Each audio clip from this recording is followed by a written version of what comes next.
So if you guys are coming here because of the title, I failed my first year in the Philippines and how I turned it around. And it said I failed miserably on the thumbnail, right? Until I learned this. You guys might be expecting me to talk badly about the Philippines, something that happened to me that was someone else's fault. Or maybe I'll be an expat coming here looking to meet someone, and then she ripped me off, took my money. You've seen plenty of videos like that. This video is not that type of video. I'm going to prepare the story so you have a little bit of a background. And then I'm going to tell you what happened, how bad it was, I learned from it, whose fault was it.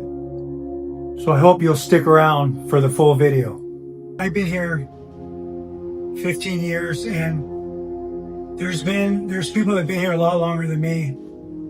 Now, when I decided to pack up my bags and come here in January of 2010, I packed up before that, but when I arrived in January 2010, maybe you're like me, I felt all those feelings, just overwhelmed. When I was at work, I just didn't feel like doing it anymore. It's like I felt like I couldn't do it anymore. And then, even though I was making a lot of money, it just seemed like I never had enough because the bills were so high. And I know it's much worse than in 2009, 2010 now. And the other thing that I was most frustrated with was I wanted to be married and I wanted to have a family where the wife wouldn't divorce me, where she wouldn't give up on me when things got tough. I was being pushed to the Philippines. So I talked to someone online before I came to the Philippines back in around 2007, 2008. And I talked to her to 2009. Only knew her by chat and virtual conversations. And I brought my physical luggage, my physical baggage, and my mental baggage to the Philippines. And from the beginning we met and it wasn't a right fit. I stayed with her for a year and then I left. And it was devastating. I lost everything and I fell so hard. I fell to the bottom of any place I've ever been in my life. And then when I fell to the bottom, that's when God extended an olive branch to me. But when I came to the Philippines, I made a whole bunch of other mistakes. So what I realized from not only human behavior, but cultural behavior. In America, it's of course an individualistic culture that's striving to do better, financially minded, to do better, to strive, and to do many different jobs like that. You don't really have time for family, just your own goals. It's very goal-oriented, individual goal-oriented. But the culture is an individualistic culture, and they're suffering because of that. Whereas in the Philippines, it's an extended culture. It's a culture collective culture, where their thoughts are tended to be, instead of on what they want to do, it's more like for the benefit of the family, the benefit of others. And so it's a much different motivation. And then because of that type of culture, they also have their own human suffering, human conditions that are different from the suffering and human conditions in America. But the bottom line is my heart was telling me to move on. And I researched different places and I was led to the Philippines because of that very point of having someone that you both have a mutual relationship where no matter what happened, they're going to be with you. They're going to stick with you. Meaning the challenges in life, the challenges that come up in life that you might not think would be anticipated, that when maybe you would fall, you would fall and lose things, or maybe you would rise up together and gain things. But no one would be leaving or taking from the other for their own gains. And that's what I was looking for in the Philippines. And that's what I found here. Now, the first time I met someone and was in a relationship for a year, it didn't work out, and It ended pretty badly. And I have to say it's my mindset, because it was what I was thinking, the words I was speaking, and the imagery that I saw in my mind. And God was rewarding me with all of that. So if my imagery was, she's going to leave me, I'm not going to find the right person, I'm not good enough, I don't have enough money, I don't know the language, so I can't succeed. All of those things will be pushed out into your physical world. And that's what happened to me. And I fell and I lost everything. But after that, I got up. I brushed myself off and I said, there's a way. Even if I don't eat for a couple of days, I'll find a way. I didn't feel sorry for myself. I didn't blame the other person. Looked at myself, looked at my behaviors, and I said, you're doing the same thing you did in America. You can't do that. It's different here. You have to come up with another way. And so I changed. I didn't beg God to help me. I didn't do any of that. I just saw in my mind what I wanted. And that's what happened. And in the long run, it's better than anything that ever happened to me in America. Spiritually, financially, abundantly, even with my health, everything improved here for me in the long run. And the transformation was something that once I experienced that, you could never shake my faith in God. Thing is, not everything's positive. That's what I found that out. Before I fell, I found that out. And then when I married my wife, Caroline, we were together for so many years. We've been together now for around 15 years. And I realized during the time we were together, there's no perfect love, at least human. And you're going to love someone some days and you're not going to like the person other days, and they're going to feel the same about you. Another thing I realized, because of the work I was doing, and I like to study behaviors, I realized that in a very deep way that the Filipinos, even they speak English perfectly. I mean, they know some of the English better than we do as Americans or Europeans, wherever you're from in the world that maybe speaks English, because that's what I'm talking about now, is they will listen to your words, and then when they're listening to their words, no matter how good they speak English, they're always transferring it to their original first language. Maybe it's Filipino, maybe it's Cebuano, maybe it's Ilonggo, wherever they are, the local language or the national language, whatever language they grew up speaking, they're going to transfer your English into that language. So most of the people do not know the deep understandings or the nuances of the language. So when you're talking to your girlfriend or your wife, she's going to be there to support you for the big things. If she loves you and wants to be with you, and as a Filipina, many of them will be with you for life. I would say in general, that's the culture, but not everyone's like that. But if they really love you, and they want to be with you for the right reasons, they're gonna be with you. Now it's up to you and your mindset to find out if it's the right reason or not, without doing it in an ugly way. You have to be skillful about it.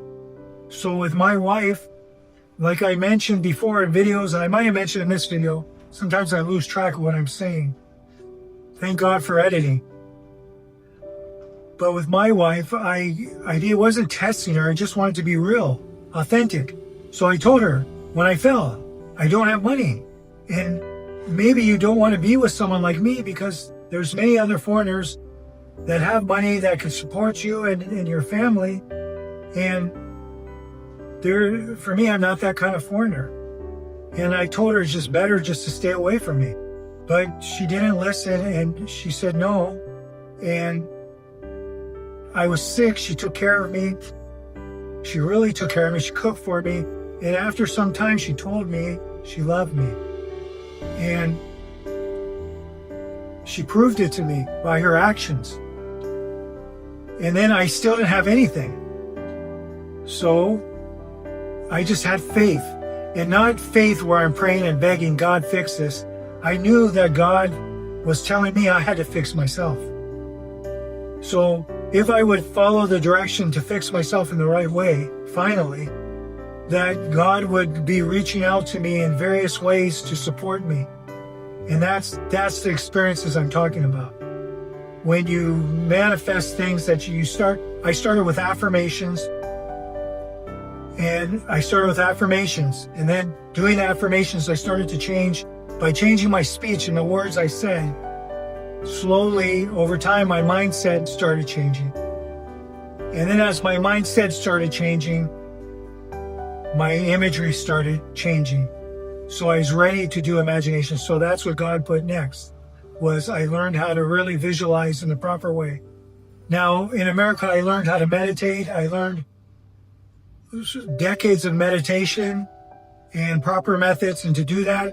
But no matter how much meditation I was doing, I didn't have the proper mindset. Didn't matter how much meditation I was doing. When my mindset was still in lack, maybe I'd have a peaceful mind. Maybe I'd have better health from the meditation.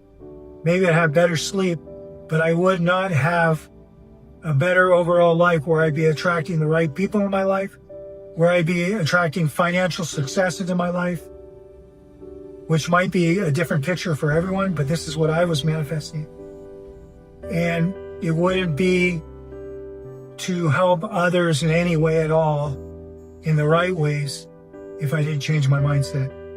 And then that led me to realize that my wife, when I'm speaking words to her, she's getting frustrated because she doesn't know what I'm talking about, and then I'm getting mad about it, and then maybe I raise my voice about it, and that's not good like that.